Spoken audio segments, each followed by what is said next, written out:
Station. This is Chris Earl with KCRG-TV in Cedar Rapids. How do you hear us? I have you loud and clear, Chris.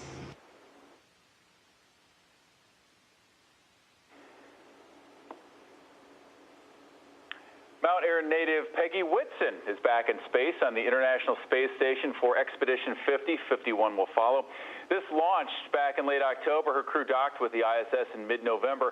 And throughout the recent past, we've caught up with Peggy a handful of times as an Iowa native to see what she's been seeing and experiencing as part of NASA. In fact, we last talked with her on the morning show exactly 2 months ago today here on KCRG-TV 9.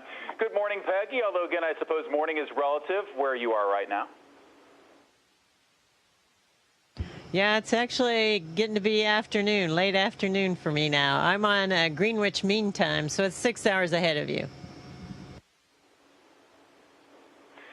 So a simple question to ask right away, and I'm curious about this. When you look outside of your window, or the nearest window, what can you see right now? Well, actually, right now we are flying over the Atlantic and coming up on western side of Africa. And actually, flying over Africa is really pretty, especially the northern parts where the Sahara is, just because of the peach color that comes in, reflected light off of the sands down there. So it's actually a very beautiful area to fly over. But at any point in time, because our planet is 80% water, you have an 80% chance of seeing water when you look out the window. But even the water and the clouds are actually very dramatic, very beautiful, and especially just seeing the curve of the Earth, incredibly beautiful. I know you have months and months on this expedition. What are two of the more notable scientific experiments and trials that you and the rest of the crew are working on? Well, one of the big experiments that I've already gotten started on is called packed bed reactor. It's a way to separate gases and liquids in zero gravity. That's important for us in understanding how to optimize and develop our fuel technologies and other gas-liquid mixtures in future technologies in space, but also just the basic science of understanding how systems work with the lack of gravity also helps us optimize systems in manufacturing on Earth as well. So that's one area that I'm interested in.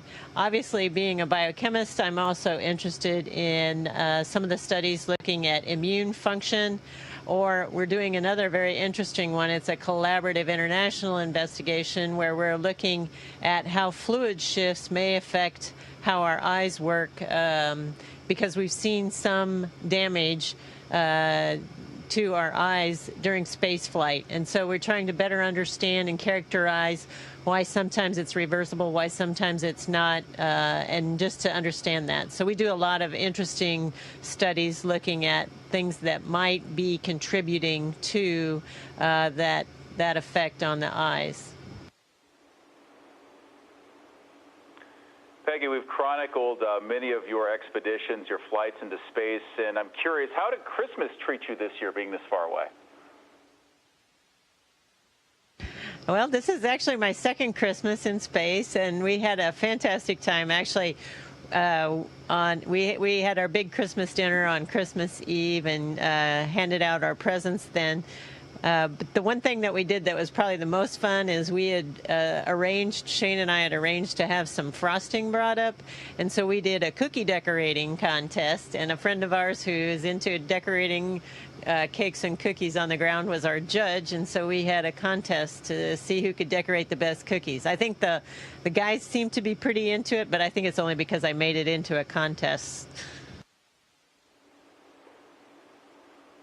And Peggy, I noted when we saw your Christmas socks, the red and the white ones from earlier, I noted that they were out of this world, possibly the worst joke that was told in Iowa for today. But we always appreciate your time and continued safe travels, and we hope to catch up with you once you're back in a few months after Expedition 51. Thank you so much for your time. Thank you for your interest. I'm happy that Iowa is so interested in spaceflight and NASA. Station, this is Houston ACR. That concludes the KCRG-TV portion of the event. Please stand by for a voice check from KTBC-TV.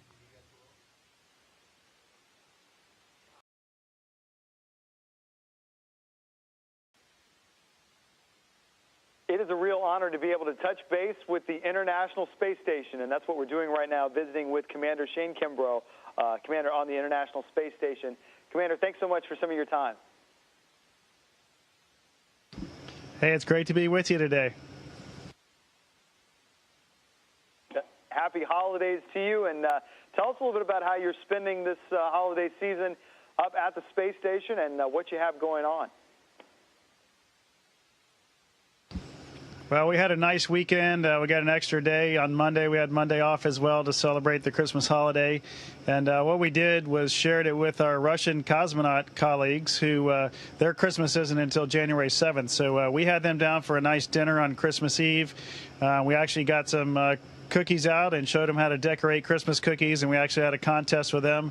They did very well. Actually, they actually won the contest, so they were very creative. And we just watched some Christmas movies, got to call home, and tried to make it as much like home as possible. Well, there's no losers if it's a Christmas cookies competition. That's the good thing about that, I'm sure. It always ends well with everybody eating their Christmas cookies. But I'm sure a long way away from your hometown of Killeen to be up in outer space over the holiday season. Yeah, I had the good fortune of being born at Fort Hood, so right next to Killeen. And unfortunately, I didn't live there very long because my dad got stationed to Oklahoma shortly after I was born. But that is where I was born. I really grew up in the Atlanta area for most of my childhood.